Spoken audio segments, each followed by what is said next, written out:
Voilà. Alors, pourquoi le jeûne fait baisser la tension? Avec tout ce que je vous ai dit, qu'est-ce que vous avez compris? Pourquoi le jeûne va faire baisser la tension? Parce que le jeûne détoxine, parce que le jeûne nettoie, parce que le jeûne régénère. Là, je vais vous montrer par exemple, c'est Walter Longo qui a démontré qu'au bout du 3e jour de jeûne, notre corps se régénère, la moelle osseuse se régénère. La moelle osseuse se régénère et donc on produit des cellules souches à outrance. Vous avez entendu parler des cellules souches? On vous les vend à très cher. Il y a des commerces de cellules souches aujourd'hui, on vous les vend à très cher. Vous pouvez les avoir gratuitement en jeûnant. À partir du 3e jour de jeûne, vous produisiez à outrance des cellules souches et le corps se régénère.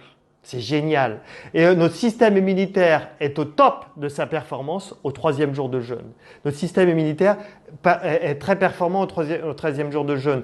Et Walter Longo dit, je défie les laboratoires pharmaceutiques de trouver des produits de synthèse, même des cocktails de médicaments qui pourraient être aussi efficaces que le jeûne. Il n'y a rien aujourd'hui qui est aussi efficace que le jeûne. Les cellules souches, c'est des cellules. C'est les cellules non différenciées, c'est-à-dire c'est des bébés de cellules qui ne sont pas encore le foie, qui ne sont pas encore les reins, non différenciées, elles sont boostées, elles sont multipliées. Et donc, c'est des cellules qui viennent régénérer, qui viennent changer le foie, qui viennent changer la moelle.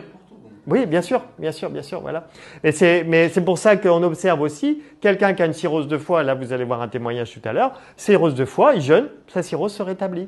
Quelqu'un qui a un problème de rein, il jeûne, ses reins se rétablissent. Donc parce qu'il y a régénération, on se régénère avec le jeûne.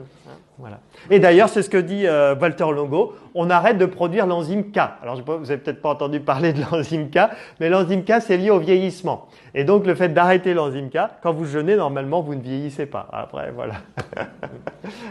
Ok. Donc, comment se préparer quand on est hyper tendu? Comment se préparer? Eh bien, c'est de commencer par l'alimentation, suivre une alimentation hypotensive. Commencer aussi par un jour de jeûne. Un jour de jeûne, alors si on a beaucoup de surpoids, ça peut être un jour sur 2. C'est excellent si vous faites un jour de jeûne, un jour sur 2. C'est une chercheuse française, Sandrine Turet, qui elle a démontré que si on jeûnait un jour sur 2, ceux qui jeûnent un jour sur 2, je l'ai fait sur 2 semaines, si on arrive à jeûner un jour sur 2 sur 3 mois, eh bien on augmente de 30% sa mémoire. Parce qu'apparemment, on fabrique des neurones. Le jeûne, un jour sur 2, maintenu sur 3 mois, on fabrique des neurones. On redéclenche la neurogénèse. Donc ce n'est pas vrai qu'on a un taux de neurones qui diminue avec l'âge. On est capable de refabriquer des neurones et le jeûne le permet. Et d'ailleurs la myrtille aussi, elle conseille le jeûne et la myrtille. Elle.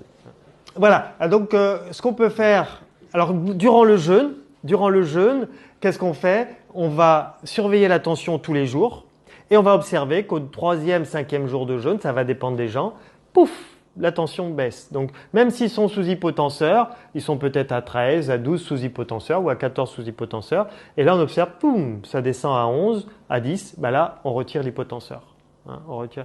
Alors, et on continue de surveiller la tension tous les jours. Quelqu'un qui a une tension normale, elle va baisser aussi. Oui, quelqu'un qui a une tension normale de 12, ça va baisser à 11, à 10. Voilà, donc c'est normal. Et donc là, on voit que ça baisse. Et puis, on enlève l'hypotenseur, on surveille si ça reste bas. Et en général, ça reste bas. Et si jamais ça remonte, on remet l'hypotenseur et on reteste un peu plus tard. Donc, c'est pas plus difficile que ça.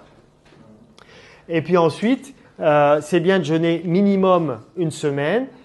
Les Russes, eux, ils parlent de 15 jours pour l'hypertension, mais c'est minimum une semaine. Et ce qui va compter après, c'est le repas, c'est l'hygiène de vie hypotensive pour maintenir l'hypertension.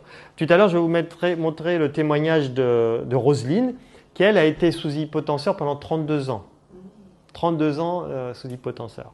Elle a fait le jeûne, elle est sortie de l'hypertension, et après, elle a surveillé sa tension tous les matins. Et des fois, sa tension remontait. Eh bien, elle rejeûnait. Elle m'appelait ou m'envoyait un email, je dis rejeûne. Elle rejeûnait, sa tension redevient normale. Donc, elle n'a pas repris, ça fait 1 an maintenant, elle n'a pas repris d'hypertension, mais elle surveille d'hypotenseur, mais elle surveille sa tension tous les matins, et si ça remonte, elle jeûne. Donc voilà, et ça se régule très bien comme ça. Donc, dans 80% des cas, ça s'en va au bout d'une semaine. Et il y a des fois, il faut 2 semaines de jeûne pour les cas récalcitrants. Mais vraiment, moi, dans mes jeûnes, même peut-être plus que 80% des cas, les gens, au bout d'une semaine, ils retrouvent une tension normale. Voilà. Alors après, eh bien, il faut suivre l'hygiène de vie qu'on a vue tout à l'heure, une alimentation hypotensive. Et si on voit que la tension remonte, eh bien, il faut absolument reprendre le jeûne. Si on ne peut pas refaire un jeûne, il faut reprendre les hypotenseurs. Donc c'est soit on rejeûne, soit on reprend les hypotenseurs. Voilà. Si la tension remonte au-delà de 16, faut soit faire un jeûne, soit reprendre les hypotenseurs. Et c'est bien de reprogrammer un jeûne 6 mois plus tard. C'est-à-dire, voilà.